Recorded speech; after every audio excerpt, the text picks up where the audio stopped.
It all started with a letter slipped under my front door. No stamp, no envelope, just a folded sheet of paper with the HOA logo stamped in bold at the top. The message was short, sharp, and almost threatening. Your property has been deemed non-compliant. You will be contacted shortly regarding next steps. At first, I laughed. Non-compliant?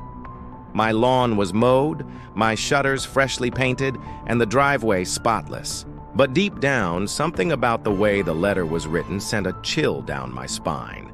It wasn't just about compliance. It sounded like a warning, or a promise.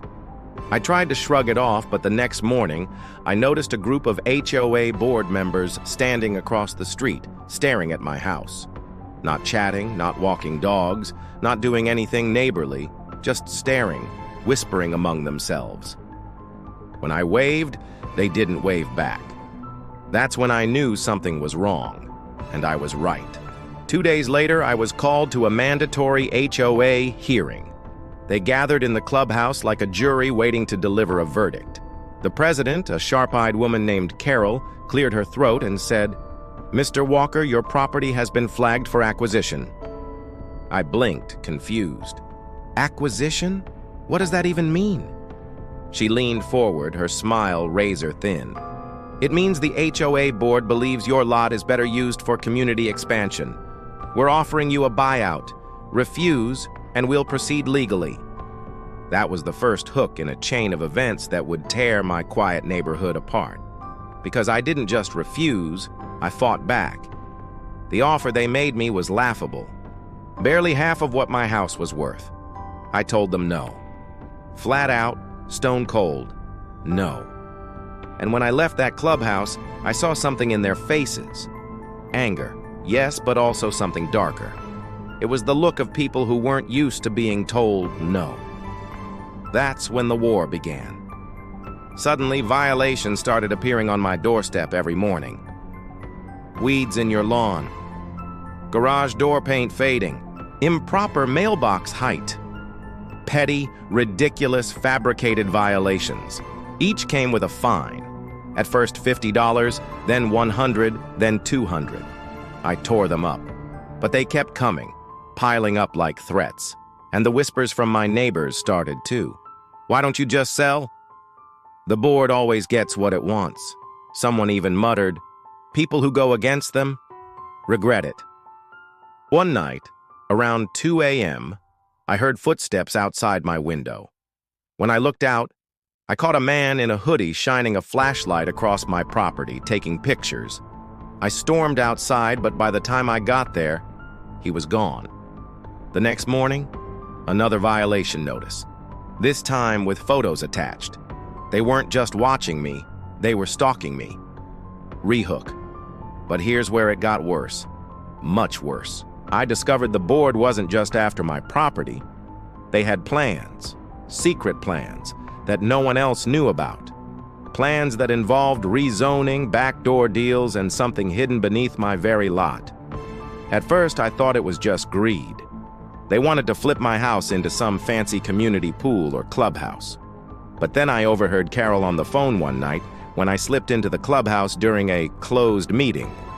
Her words froze me. "Once we get Walker's lot, the town will finally approve the underground project." Underground project? What underground project? The next morning, I started digging, literally. Behind my shed, I went down about 3 feet before I hit something unnatural. Concrete, buried, hidden, and running deep. My house, it turned out, was sitting on top of an old sealed-off bunker from decades ago. And suddenly, it all made sense. The HOA didn't want my house for a swimming pool. They wanted access to what was underneath. I couldn't let them win. But the more I resisted, the more dangerous it became. Neighbors who used to wave at me now avoided eye contact. My trash cans were mysteriously lost. My car tires were slashed. And then one night, someone threw a brick through my window with a note tied to it. "Sell, or else." At this point, I should have packed up and left. But something inside me burned. I wasn't just protecting my home anymore. I was protecting a secret the board was desperate to cover up. And I knew if I exposed it, they'd lose everything. So I set a trap. I invited a local news reporter to my house pretending to want to share my side about the HOA harassment. What I really wanted was for someone else to see what was under my lawn. Together, we dug. When the reporter's shovel hit the concrete, she froze. "This isn't just a bunker," she whispered, brushing dirt off an old government seal etched into the cement.